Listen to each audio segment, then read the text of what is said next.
Imagine if there was no traffic system and that everybody on the road just drove however they felt was right.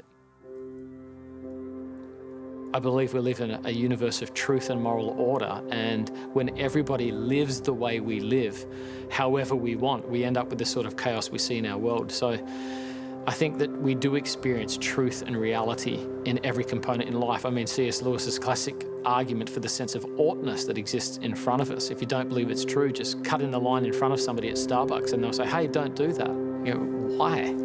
Who are you to tell me? What right do you have? We know intuitively through almost all of our life experience that there is such a thing as right and wrong. And I think it particularly comes full circle when we have children.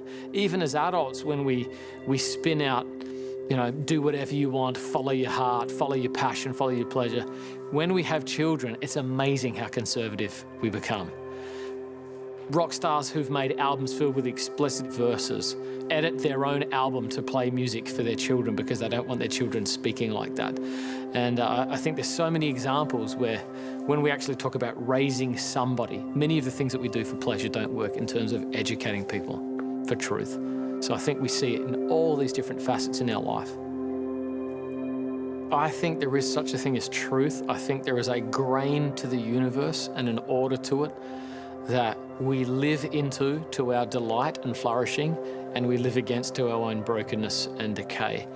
And I think that that's expressed because I think the Christian story is the true human story, not just a religious story, that when we live in those ways, it actually produces the life that we long for.